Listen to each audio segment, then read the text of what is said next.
जय श्री कृष्ण। राधे राधे।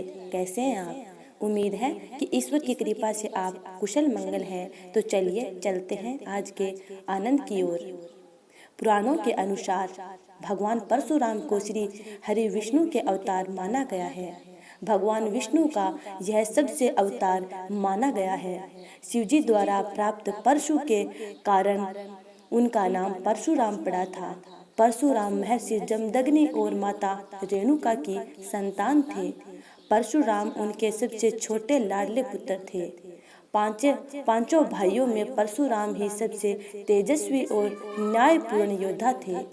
धरती पर उनके जैसा योद्धा कोई नहीं था। परशुराम अपने माता पिता के सबसे लाडले और आज्ञाकारी पुत्र होते हुए भी उन्होंने अपनी माता का सिर काट दिया था। आखिर उन्होंने ऐसा कठोर कदम क्यों लेना पड़ा? ऐसा क्या कारण था जो उनकी माता के जीवन से भी बढ़कर था? चलिए जानते हैं इसके बारे में। परशुराम के पिता जमदग्नि बड़े ज्ञानी और तपस्वी थे। उन्हें सभी प्रकार की सिद्धियों का ज्ञान था। परशुराम अपने पिता की आज्ञाकारी पुत्र थे और पिताजी की हर आज्ञा को पत्थर की लकीर मानकर हर हाल में परशुराम पूर्ण करते थे। एक बार की बात है, ऋषि जमदग्नि के स्नान के लिए उनकी पत्नी रेणुका नदी में पानी लेने के लिए गई। कुछ दूरी पर जाकर उन्होंने राजा चित्र भी स्नान करने के लिए वहां नदी में जा रहे थे। राजा चित्ररथ को देखकर वह काफी समय तक वह उन्हें ही स्नान करते देखती रही।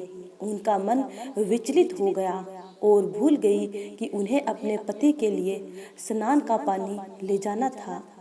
काफी समय हो गया था। महर्षि जमदग्नि पत्नी रेणुका की प्रतीक्षा में बैठे उनका इंतजार करते रहे। जब पत्नी रेणुका आश्रम पहुंची तो ऋषि जमदग्नि ने अपनी ध्यान शक्ति से उनके देर से आने का कारण ज्ञात किया। इसमें उन्हें सब ज्ञात हो गया और ऋषि जमदग्नि अपनी पत्नी पर क्रोधित हो उठे।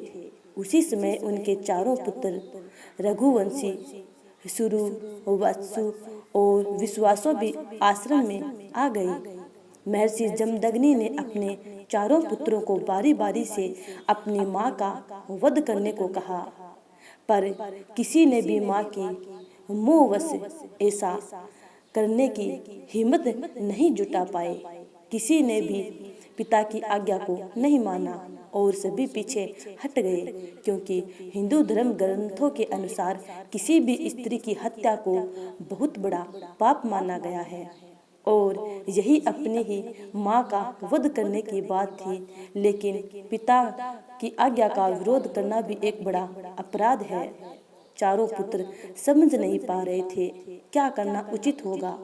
जब ऋषि के चारों पुत्रों ने उनकी आज्ञा को नहीं माना तो अपने चारों पुत्रों को चेतना, बुद्धि और विचार नष्ट होने का श्राप दे दिया ऋषि ने।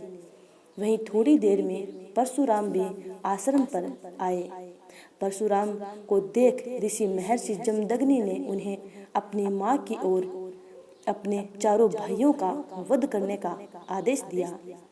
अपने पिता की आज्ञा पाकर उन्होंने अपनी माता और चारों भाइयों का वध कर डाला।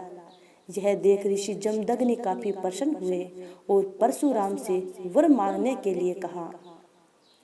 परशुराम जानते थे कि उनके पिता बहुत बड़े ज्ञानी और सभी प्रकार की सिद्धियां प्राप्त हैं। उन्हें अपने पिता की बातों से पूर्ण से अवगत था कि वह अपने पिता के आदेश मानेंगे तो उनके पिताजी उन्हें मुंह मांगा वरदान देंगे। इसीलिए उनके पिताजी जब उनसे वरदान मांगने को कहते हैं तो परशुराम ने अपनी मां का और अपने चारों भाइयों को पुनर्जीवित करने का वरदान मांगा। इससे उनके पिता ने उनकी इच्छा मान माता रेणुका और चारों भाइयों को जीवित होने का वरदान दे दिया। इस तरह परशुराम ने अपने पिता की आज्ञा भी मानी और अपनी माता और भाइयों को पुनः जीवित भी करवा दिया। परंतु माता तो पुनः जीवित हो गई, पर उन पर अपनी माँ की हत्या का पाप चढ़ गया। इस पाप से मुक्ति पाने के लिए परशुराम एक पर्वत पर शिव आराधना करने के लिए चले गए। कई वर्षों की कठोर तपस्या से प्रसन्न होकर शिवजी ने उनके समक्ष प्रकट हो गए और उन्हें मृत्यु कुंडली के जल में स्नान करने के आदेश दिया। तभी वे अपनी माता के पाप से मुक्त हो पाएंगे। परशुराम ने शिवजी कहे अनुसार ऐसा ही किया और अपनी माता की हत्या के पाप से मुक्त हो गए।